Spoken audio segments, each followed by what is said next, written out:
ಒಂದು ಸರ್ಕಾರಕ್ಕೆ ಈ ಥರ ಸಮಸ್ಯೆಗಳು ಎದುರಾಗೋದು ಸಹಜ.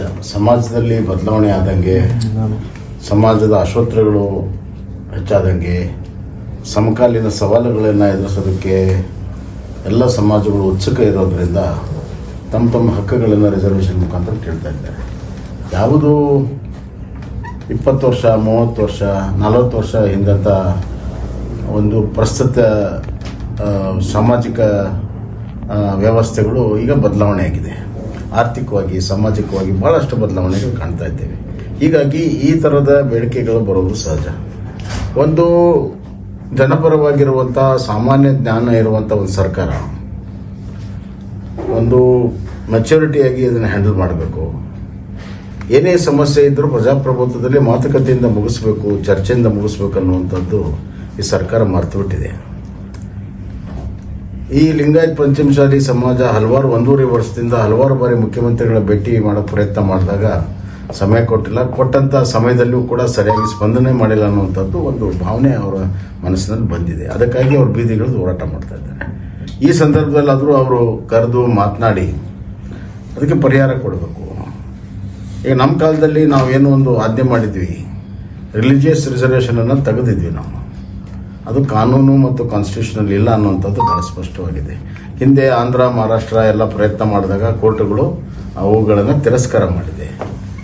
ಮೊನ್ನೆ ಪಶ್ಚಿಮ ಬಂಗಾಳದ ವಿಚಾರದಲ್ಲಿ ಸುಪ್ರೀಂ ಕೋರ್ಟ್ ಕೂಡ ರಿಲಿಜಿಯಸ್ ರಿಸರ್ವೇಷನ್ಗೆ ಅವಕಾಶ ಇಲ್ಲ ಅನ್ನುವಂಥದ್ದು ಕಾನ್ಸ್ಟಿಟ್ಯೂಷನ್ ಬಹಳ ಸ್ಪಷ್ಟವಾಗಿ ಹೇಳಿದೆ. ಹೀಗಿರುವಾಗ ಅದನ್ನು ತೆಗೆದು ಈ ಬೇಡಿಕೆ ಇರುವಂಥ ಈ ಸಮಾಜಗಳಿಗೆ ಏನಾಗುತ್ತೆ, ಇಲ್ಲಿನೂ ಕೂಡ ಬಡವರಿದ್ದಾರೆ, ರೈತಾಪಿ ವರ್ಗ ಇದೆ. ರೈತಾಪಿ ವರ್ಗದ ಸ್ಥಿತಿಗತಿ ತಮಗೆಲ್ಲ ಗೊತ್ತಿದೆ. ಬಹಳಷ್ಟು ಸಂಕಷ್ಟದಲ್ಲಿ ಇವತ್ತು ರೈತರಿದ್ದಾರೆ. ಒಂದು ಕಡೆ ಒಂದ್ಸತಿ ಪರಿಹಾರ ಅದು ಬರ ಬಂದರೆ ಇನ್ನೊಂದ್ಸತಿ ಪ್ರವಾಹ ಬರ್ತದೆ. ಹೀಗಾಗಿ ಅವರ ಮಕ್ಕಳ ವಿದ್ಯಾಭ್ಯಾಸ, ಅವರ ಭವಿಷ್ಯ ಬಗ್ಗೆ ಚಿಂತನೆಯನ್ನು ಮಾಡ್ತಿರುವಂಥ ಈ ಸಂದರ್ಭದಲ್ಲಿ ಈ ಬೇಡಿಕೆಗಳು ಬರೋದು ಸಹಜ. ನಾವು ಅದಕ್ಕೆ ಅದನ್ನು 2B ಮತ್ತು 2Cಗೆ ನಾವು ಅದನ್ನು ವಿಂಗಡಣೆಯನ್ನು ಮಾಡಿದ್ವಿ. ಆದರೆ ಕಾಂಗ್ರೆಸ್ ಪಕ್ಷದ ಕೆಲವು ಬೆಂಬಲಿಗರು ಸುಪ್ರೀಂ ಕೋರ್ಟ್ಗೆ ಹೋಗಿದ್ದರು.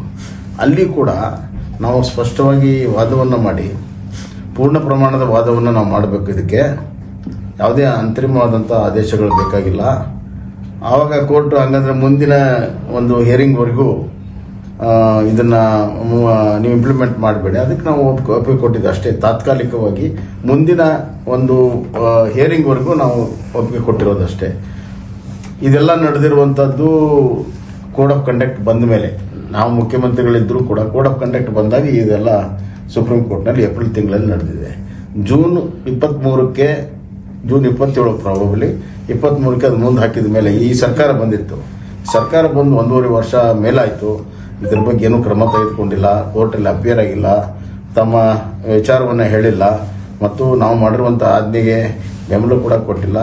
ಒಂದು ರೀತಿ ಇಂಡೈರೆಕ್ಟ್ ಆಗಿ ನಮ್ಮ ಈ ಸಮುದಾಯಗಳಿಗೆ ಏನು ಹಿಂದುಳಿದ ವರ್ಗದ ತೊಂದರೆ ಆಗದಂತೆ ನಾವು ಮಾಡಿರುವಂಥದ್ದು ಇದು ಒಂದೇ ದಾರಿ. ಈಗ ಅದನ್ನು ಇವರು ಗಂಭೀರವಾಗಿ ತೆಗೆದುಕೊಂಡು ಸುಪ್ರೀಂ ಕೋರ್ಟ್ನಲ್ಲಿ ವಾದ ಮಾಡಬೇಕಾಯಿತು, ಮಾಡಿಲ್ಲ. ಈಗಲಾದರೂ ಕೂಡ ಅದನ್ನು ಸಂಬಂಧಪಟ್ಟಂಥ ಲೀಗಲ್ ಅವ್ರಿಗೆ ಮಾತನಾಡಿ ಆ ವಾದವನ್ನು ಮಾಡಿ ನ್ಯಾಯವನ್ನು ಕೊಡಿಸ್ಬೇಕು.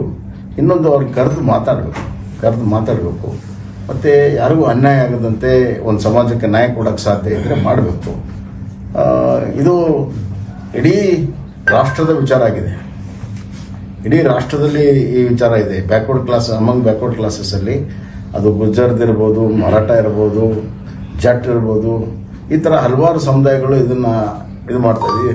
ಒಂದು ದಿವಸ ಇದು ರಾಷ್ಟ್ರ ಮಟ್ಟದಲ್ಲಿ ಚರ್ಚೆಯಾಗಿ ಇದಕ್ಕೆ ಪರಿಹಾರ ಸಿಗ್ತದೆ. ಆದರೆ ರಾಜ್ಯ ಸರ್ಕಾರ ನಾವು ಯಾರಿಗೂ ತೊಂದರೆ ಮಾಡದಂತಿರುವಂಥ ಆಜ್ಞೆಯನ್ನು ಮಾಡೋದಕ್ಕೆ ಇವ್ರಿಗೇನು ತೊಂದರೆ ಅಂತ ನಾನು ಕೇಳ್ತಾ ಇದ್ದೇನೆ. ಆದರೆ ಅವ್ರಿಗೆ ಮನಸ್ಸಿಲ್ಲ. ಒಂದು ದ್ವೇಷದ ರಾಜಕಾರಣ ಮಾಡ್ತಾ ಇದ್ದಾರೆ.